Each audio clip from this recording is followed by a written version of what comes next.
No, you were not crazy to think Oregon could have won the national championship.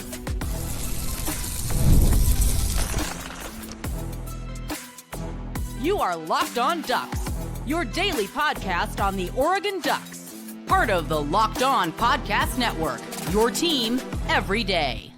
We're back. Yes, it is that time. Once again, for Locked On Ducks, I'm your host, Spencer McLaughlin. Thank you so much for making this your first listen or your first view of the day. Part of the Locked On Podcast Network, your team every day and your number one source to stay up to date with the Ducks. This episode brought to you by our friends over at FanDuel. The NFL playoffs are almost here, but you can still get in on the regular season action with FanDuel. New customers can finish the season strong with $250 in bonus bets. If your first $5 bet wins, visit FanDuel.com to get started. Why did it all go so wrong? So many things went wrong. Not just for the football team. Dana's team allowed the most points ever in the history of the Dana Altman era. Nothing went right.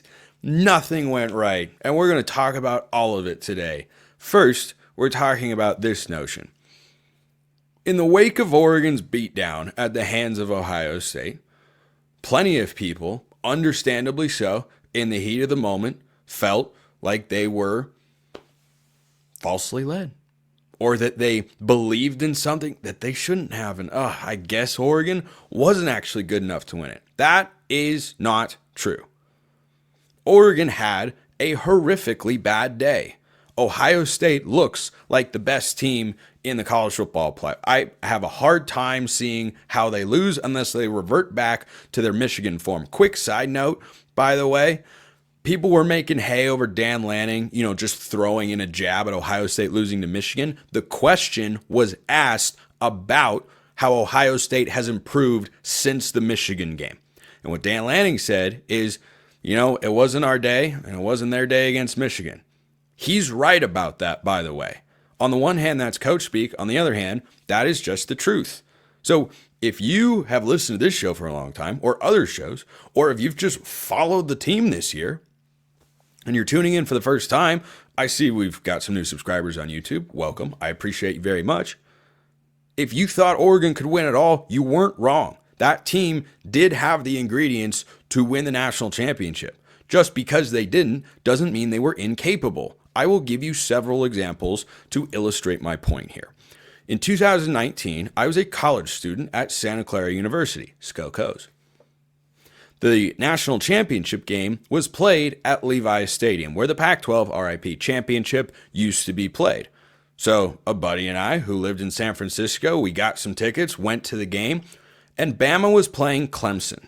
Alabama was playing Clemson in the height of the Bama-Clemson national championship back and forth days. Clemson came out and laid what I had since dubbed the Bama beatdown. It was 44-16. Trevor Lawrence and company slung it all over the field.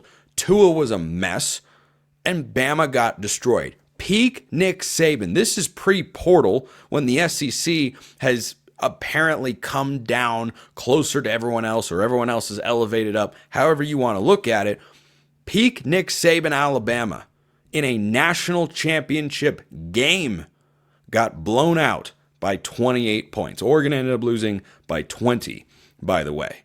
The next year, after Clemson wins that natty, they go to the national title game against LSU, and they have a 17-7 lead. They lose the game 42-25. So for those of us who are doing math at home, that is a 35-8 run at the hands of LSU. Now, that example's slightly different because that LSU team was the best in the country. But was Clemson completely incapable of beating them? They had a 10-point lead after all, so don't tell me they couldn't hang, that they weren't. Washington last year, they lose to Michigan 34-13. Final score bigger than I think the game actually was. I thought it was a little bit closer than that, but Michigan was definitely the better team. Was Washington not good enough, or were they not good enough on that day? You have to separate those two particular thoughts. Even think about Oregon's biggest win, and to this day, the only win they've ever had in the college football playoff era. 59-20 over Florida State. Was Florida State not capable of winning a national championship? No, of course not. They had just won the national championship the year prior. This is before Your roster was 40 to 50% different year to year because of the transfer portal. Jameis Winston was still there. They brought in a bunch of talented guys. They were undefeated. Were they incapable of going all the way? No, they were not. But on that particular day, Oregon was better. And on Wednesday in Pasadena, Ohio State was better. Way better, as a matter of fact. Way better than I ever thought they could be. But if that's not enough to sway you on the fact that this was a real national championship opportunity, and yeah, it slipped through Oregon's fingers, that implies that there was a close opportunity here. However, you see the kind of conundrum that I've got myself in there? They whiffed on this one. They went Javier Baez at home plate swinging at a slider. Javier Baez can still hit a home run. He just swung at a slider and missed it by 3 feet. So if you're not convinced by all of those points, though, I'll ask you this question, knowing what the answer is going to be. Who do you think is going to win the national championship? I think it's going to be Ohio State. You probably think it's going to be Ohio State. Can you think of a team that has beaten Ohio State this year? Oh, wait. Oregon beat Ohio State whilst missing a PAT, missing the 2-point to make up for it, missing a field goal, and twice inside the 5-yard line, coming up with a combined 3 points.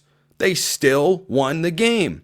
So the discussion, I felt too much, at least online, shifted to this Ohio State roster is just so much better than Oregon. No, it's not.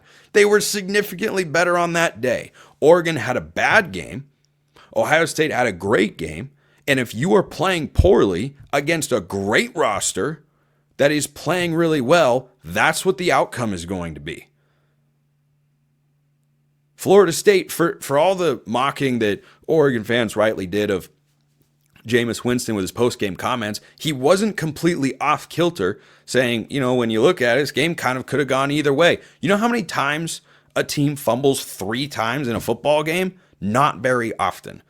And that translated into a lot of Oregon points. Now, that doesn't guarantee that if they don't turn it over more than 1 or 2 times, Florida State wins the game, but it's certainly more competitive.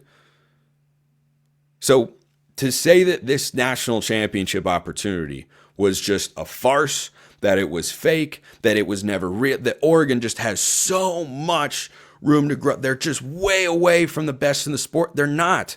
They were way away from Ohio State on that day. I have not seen another team in college football that Oregon is way away from. Because I know they're better than Penn State. I watched them play. And heck, if they'd played again, maybe Penn State would win. Sometimes you just have a day where it's not, like Dan Lanning said, sometimes it's not your day. It wasn't their day. You can blame whatever you'd like. Coaching, which I'll talk about later. You can talk about the long layoff and the rest versus rust. The teams with the byes went 0-4 and they all started poorly in the first quarter. Maybe there's something to that. Maybe it's just 1 year of evidence. I don't know. You attribute it to whatever you want. But to say that a great team losing in a crucial spot with a national championship run on the line, and to say that even getting blown out like that is uncommon or we've never seen it before is flatly false. I'll give you another one, and it's a basketball example to wrap up the first segment here on today's show. 2018, the University of Maryland at Baltimore County Golden Retrievers become the first ever 16 seed to upset a 1 in college basketball. They beat Virginia. Virginia, who had been great all year. They weren't a 1 seed by accident. They lose to a 16 seed. Why? They had a bad day. And they didn't get, actually they got beat pretty badly in that game. But it was a truly shocking outcome. Was that Virginia team not good enough to win a national championship? No. You know how I know that? Because they won the national championship the next year with the same core of guys. The same core of guys. So yeah, be disappointed, be upset, frustrated, all of those negative emotions, you're justified in feeling them, Oregon fans. But don't for a moment look back at what was still one of the best seasons in Oregon football history and pretend we were never close. Yeah, they were. Yeah, they were. They just weren't close on that particular day. All right, end of rant. Let me know your thoughts in the comments below or hit me up on Twitter. I could have done 20 minutes on that. That'll probably pick up sometime next week. So we're going to go back to the game, which was not a whole heck of a lot of fun, of course. But why did it all go so wrong? Well, it's simple but complicated, like golf, one of my favorite things. That's coming up next. First, a reminder, this episode brought to you by FanDuel. The NFL playoffs are almost here, but it's not too late to get in on the regular season action with FanDuel, America's #1 sportsbook. Right now, new customers can finish the season strong with $250 in bonus bets if your first $5 bet wins. How about that? The favorites have been really good in the college football playoff, by the way. FanDuel's been sharp. Absolutely sharp. Pinpoint sharp, some would say, in picking who should be favored. FanDuel has a lot of ways for you to pick up a W, which Oregon couldn't do, but you still could. You can pick which players will score a touchdown, how many points each team will score, and so much more. Just visit FanDuel.com to join today. That's FanDuel.com for your chance at $250 in bonus bets. Make every moment more with FanDuel, an official sportsbook partner of the NFL. Okay, why did it all go so horribly wrong? There's a simple but complicated answer to that. It starts and ends with the coaching staff. As I discussed in the first segment, this was not a matter of Ohio State just has a better roster. In the 2014 national championship game against Ohio State, watching that game, thinking about it in the many years since, it doesn't bother me as much as, say, Auburn 2010 or the Alamo Bowl 2015, any other painful moment like that. Because in that game, they just got outplayed. I felt like Ohio State, and they did, had more NFL caliber players on the roster. They were just better, top to bottom. But to say in this game, when Oregon's already beaten Ohio State, that Ohio State's roster is just so much better, I find completely ridiculous. It doesn't mean there aren't areas where Oregon's roster needs to improve. I'll be discussing those throughout the entire offseason, which is now officially underway, so we count things down to the spring game. But the gap between the two rosters, even if you want to argue, and you certainly can, that Ohio State's is better, the gap is not 34 points. It's not. That comes down to coaching. And when you're good at anything at a high level in sports, I'm of course going to go to golf here because I'm a huge golf guy. For those of you who are not familiar with one of the greatest sporting events in the world, there is something called the Ryder Cup. It is when, for an entire weekend, the golf community in the United States comes together and we go back to our colonial roots of metaphorically throwing the tea of British people into the harbor, and the entire continent of Europe then gets that same sort of treatment, where I don't like anything that has to do with Europe. The Eiffel Tower stinks. Scotland is a dump. Germany sucks. I like anything, right? It's just how it goes. In the Ryder Cup, you're matching up the best players in the world. And they're going at it, and it's a high level sort of team match play dynamic in there. If you line up on the last day, they do what's called Sunday singles. On Sunday singles, it's exactly what it sounds like. It's just mano a mano. Everything before that is team play, and the captains have to figure out, pair this guy with this guy, and that's where the strategy comes into play. But on Sunday singles, you will have some of the best players in the world lose to guys who are either also the best players in the world or maybe not quite as good as them, but they go out and they have a great day. That's what happened here between the two coaching staffs. I remember when Scotty Scheffler first kind of burst onto the scene as a golfer. When I first noticed was when Jon Rahm was the #1 player in the world. This was all, pre-live stuff. Scotty beat Jon Rahm 4-3, meaning he was 4 up with 3 holes to go. And I went, wait a minute, what? I thought Scotty was just a young up-and-comer. He just took Rahm to the cleaners? 4-3, that's not close. That's not a close match. If Scotty and Rom played matches today, guess what? Scotty's probably going to win 5 and Rom's probably going to win. Well, Rom's not playing that well right now. So Scotty's probably going to win 6 and Rom is going to win 4. So there was plenty of criticism heaved at the Oregon coaching staff, justifiably so. It's not an indictment on their entire careers or what they can be in their respective roles, because the same guys who just orchestrated just the second 13-win season in the history of Oregon football, they got beat by other guys who were really good. Chip Kelly worked Tosh Lupoy. Ryan Day beat Dan Lanning. And Jim Knowles, the Ohio State defensive coordinator, that was maybe the biggest mismatch of all. Well, I don't know. I mean, Ohio State was scoring at will early on, and Tosh did not have any adjustments in there. But that was where this game came down to me. This was just their coaching staff made the adjustments from the first game. Remember when Oregon was hitting all the deep shots because Ohio State wanted to take away the short stuff? Every time Dylan Gabriel threw down the field, DB was on top of him. Same players, different outcome, different coaching, technique, attention to detail. This is a great example, by the way, of how not just from a game plan standpoint, but during the game, the Ohio State coaching staff just completely worked the Oregon sideline.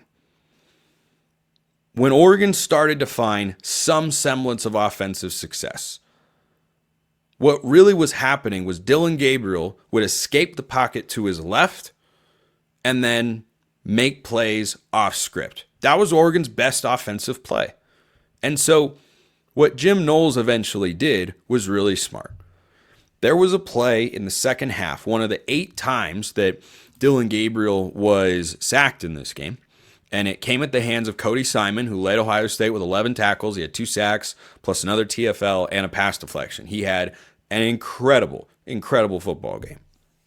And by the way, I think the biggest gap in talent position-wise in this game that was obvious to me was what my biggest concern was going in. Oregon safeties, I don't know. Ohio State safeties, they were awesome. They could cover receivers, tight ends, tackle in space, anything. Oregon safeties struggled the entire game, and Ohio State kept attacking them. But the play that I was talking about, Ohio State on a third and medium to long, which Oregon had a lot of because they weren't able to run the ball in this game, which I'll get to in just a moment. He rushes 3. He brings Cody Simon down, who I believe is his safety. He brings him down as a spy. And no, he's a linebacker. Simon's a linebacker. He rushes 3. But what he did, after seeing that Gabriel was escaping to his left, because he's a left-handed guy, and that's where he was leaving the pocket, he wasn't stepping up so much as he was running left to find room. He takes his 2 of his 3 defensive linemen, he stunts them to the right, and he creates a lane for Gabriel to run through to the right, which is not where he wants to go, because then he's working across his body to throw the football, and then Cody Simon comes up, makes a tackle. That was the perfect encapsulation to me of great defensive game planning, attention to detail, and when you do that with great players, that's the results you get on the field. So that was the biggest thing. That's just one example. There were others, but there were a lot of times where Oregon did stuff that they hadn't necessarily shown on film or that they had done and had a lot of success with this year, and Ohio State was just ready for it. Their secondary played incredibly well. Their game plan was really, really good. The second problem is that Oregon had a historically bad day running the football. I do not know of another game, not while I have been covering the Ducks, which was just after the 2021 season. So, this is the 3rd year that I've covered the Ducks here on Locked On Ducks. I have never, not even in the Georgia game, which was 49-3, did Oregon end the game with minus 23 rushing yards. Now, that factors in sack yardage, which I think is slightly... I wish they would more easily separate the 2 stats, but that's just me. Still, if you take out Dylan Gabriel's rushing yardage, which was 12 carries for minus 43 yards, Oregon ran for a whopping 20 yards. Less than 2 yards a carry. I did feel early in the game, boy, they're running side to side too much. Then they tried running downhill more. It wasn't there. I don't know how to account for that. In the first game, Oregon ran They ran the ball just fine. They ran for, wait for it, 5 yards carry. 5 yards of carry in the first game. Same offensive line. I mean, a couple of different tweaks, but fundamentally the same guys. They didn't have a push. Poncho got beat by Tyleik Williams a lot. They couldn't move him around in the interior. Jack Sawyer, in particular, coming off the edge. What I was talking about earlier with that Ryder Cup thought of sometimes it goes this guy's way, sometimes it goes that guy's way. First meeting, advantage, Johnny Cornelius. Second meeting, advantage, Jack Sawyer. Not so much in the beating him off the edge all the time. He did in a couple of instances, but mostly he got his hands up in the air and he batted the ball down because they saw that Penn State did that, and Ohio State, again, attention to detail, execution on the field. It was just a coaching mismatch. And then in the trenches, I don't know how to explain it. Oregon's got a unit that's a semifinalist for the Joe Moore Award, given to the best offensive line in college football, and they played horribly. They were fine in pass protection. Not great, but they were fine. I know there were 8 sacks, but that's mostly because Gabriel had nowhere to go with the football, and the secondary was playing so well. But the inability to run the football, that's what ultimately did Oregon in. To just have no semblance of balance, and then you let guys pin their ears back, rush the passer, and when they don't get there, they got their hands up a lot and batted passes down. Those were the biggest things to me that stood out. Coaching, inability to run the ball. There were others. Let me know what you think below. A lot of things went wrong, and everything went wrong. I was looking for a bounce-back win as an Oregon fan, and Dana Altman and company could not deliver it. Many thoughts on a historic day, but in the wrong direction. Coming up next. First reminder of this episode brought to you by Rocket Money. Did you know that Rocket Money can help you find subscriptions you might be paying for twice? Yeah, you don't want to do that. That's not a good financial decision, but Rocket Money is. Rocket Money is a personal finance app that helps find and cancel your unwanted subscriptions, monitors your spending, and helps lower your bills so you can grow your savings. It brings everything together in one place, whether it's subscriptions, your spending habits, or even the goals you want to hit this year. Rocket Money has over 5 million users and has saved a total of $500 million in canceled subscriptions, saving members up to $740 a year when using all of the app's premium features. What would you do with $740 a year? I don't know. I know what I would do. Cancel your unwanted subscriptions and reach your financial goals faster with Rocket Money. Go to rocketmoney.com/lockedon today. Not tomorrow. Do it today. rocketmoney.com/lockedon. rocketmoney.com/lockedon. So after Oregon gets blasted in the Rose Bowl, and we all once again in the postseason have our hearts ripped out of our chests, Davy Jones style, I see that Oregon's playing a top 20 opponent in Illinois, no, top 25 opponent in Illinois, who's ranked ahead of them in the net rankings. It's a big game.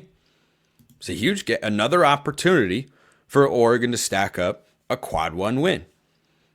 And instead, the Ducks allowed the most points in the history of Dana Altman's tenure as Oregon's head coach. The last time they allowed 100 points, I believe, was a season ago, early in the non-conference slate against Alabama. Illinois went into Matthew Knight Arena a day after Oregon fans had been metaphorically kicked below the belt and put up 109 points. So the Illini had no interest in Oregon's need for a bounce back more win. And by the way, Maryland is also a top 20 team in the net. They're not ranked, but that's Oregon's next opponent. I pray they win that game and Oregon doesn't end this week 0-3. But to say this was a mix of inexplicably bad defense and also the most ridiculous shooting I have ever seen would be an understatement. Let's start with what Oregon needs to do better. This game was going back to old habits. Get off to a slow start and try to figure it out in the second half. When Oregon turns on the intensity, they got down 21 points, 22 points at one point in the game. In the second half, they only trailed by 7 at the break, and I was actually feeling pretty good. I'm going, they're not going to keep hitting these shots. I mean, they were making the dumbest, the deepest threes I have ever seen. Illinois ended the game 16 of 29 from beyond the arc. That's not the crazy part. They started 0 for 7 So they ended 16 for 22 from three. So I'm not panicking. I'm just disappointed in this effort because once Oregon got down 22 in the second half, they go down 7 at the break, and then they come out and boom, they get blitzed and more threes are falling. And it's like, I know the coaching staff gave you adjustments, guys, but where was it? And then eventually it clicked, and they started playing with a level of tenacity and focus and drive that hadn't been there. And they go on a 12-1 spurt. But then Illinois was just Peyton Pritcharding us.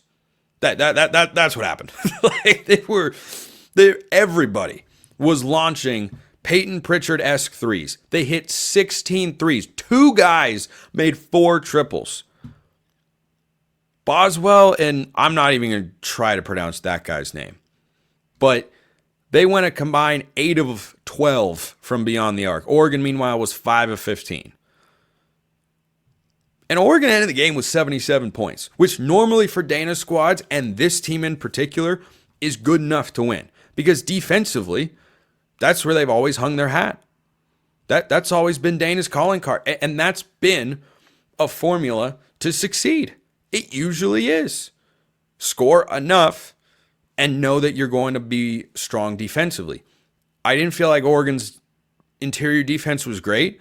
I didn't feel like it was terrible. But it wasn't great. But the perimeter defense continues to be a problem. They don't communicate well. Dana was screaming at guys all night long because they couldn't make adjustments on the same stuff that Illinois was doing. But here are the points allowed in Oregon's previous 13 games this year. They're 12-2 on the year. They're going to drop. They'll still be in the top 25 if they're able to beat Maryland. But again, they're still okay. They had a great non-conference. You still have to go through conference play and win a fair number of games to get yourself a solid seed in the NCAA tournament, to get yourself an at-large. I'm not worried that they're just going to utterly collapse here. I hope this serves as a sort of motivational piece in the same way the Michigan game did for Ohio State football, and it lights a fire under them. They go, yeah, we can't do that again. That's not who we are. We're not going to allow this to take place again.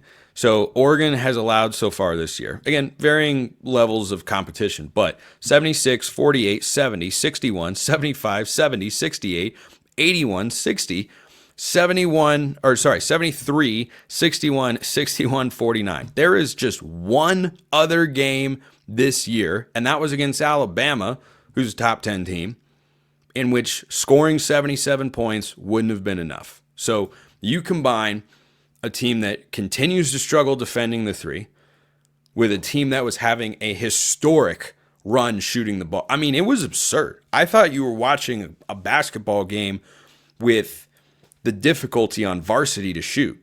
They were getting too many open looks, but even with open looks, they shouldn't have been able to make as many as they were, and some of them were just dumb. Some of them were not the UCLA game-winning, buzzer-beating, banked-in three, but apparently everyone can shoot threes at Matthew Knight Arena. And I don't understand why, and I know the fans that were there, it was a good crowd, and when Oregon made a run, they were really into it, which is great. And if you were there, keep going, because Oregon needs to win these games. They need to be able to perform better at home. Their only 2 losses have been at home, and I know it's disappointing. I was certainly disappointed because I was just looking to see Oregon win something. Now, if they lose again against Maryland on Sunday, then you'll look around and go, well, what can this team really do? How well can they play? The Big Ten's tough. It's tough. Illinois is really good. Really, they were in the Elite Eight last year. They lost a bunch of guys, but they have got some serious athletes. Their length was bothering Oregon's length. Oregon has good size, really good size. They've got 4 bigs they can comfortably play. They've rotated them out incredibly well this year. But Biddle was bothered by the length down low. Evans continues to struggle to find his offensive game consistently. He showed it in spurts. He actually had a nice game. KJ Evans hit 2 threes, which, oh my gosh, that was a relief to see him hitting threes. But He ends the game with 11 points off the bench. Supreme Cook had 20 points off the bench. He was the only big that had the aggression and energy to match up with what Illinois was bringing down there. But Biddle was okay. Evans struggled. Brandon Angel, worst game he's played as a Duck. 16 minutes. He was 2 of 8 from the field. This is one of the most efficient players in college basketball, and he just looked soft, quite frankly. He looked like Illinois was pushing him around, and that's an adjustment he's got to be able to make. He's incredibly skilled, really good, but that was a bad day. Shellstad continues to struggle shooting the ball consistently. That needs to change. Really, really needs to change. But Oregon couldn't find success inside because Illinois is long and athletic, and they just weren't able to finish so many bunnies around the rim. I mean, 5 feet and in, it's like they took the size of the basket and made it so that only a perfect shot could have fallen down, and then they weren't hitting a ton of threes. But again, 77 points. I didn't feel like offense was the problem. Once they started making a run, they were getting inside, and they hit a couple of threes, and then they couldn't get stops because Illinois was just red hot. So you run into a hot team, that's tough. I do not recall a more brutal 2-day stretch of being an Oregon fan. If you can think of one, by all means, let me know. But national title hopes out on national TV in embarrassing fashion. National TV, obvious. But then the next day, the most points allowed ever in the Dana Altman era. I trust Dana to get that team to respond. But boy, suddenly I'm going to watch that Maryland game this weekend, and it's going to be, hey, you need this. You need this at home to settle down. You do not want to lose for a third time on your home floor, or things could spiral. So, tough times. Hopefully, the night is darkest just before the dawn. But a tough week to be an Oregon fan. No other way to put it. No other way to put it. Appreciate everyone listening. I'll see you next time on Monday. And until then, hope you have a wonderful rest of your day. And go Ducks.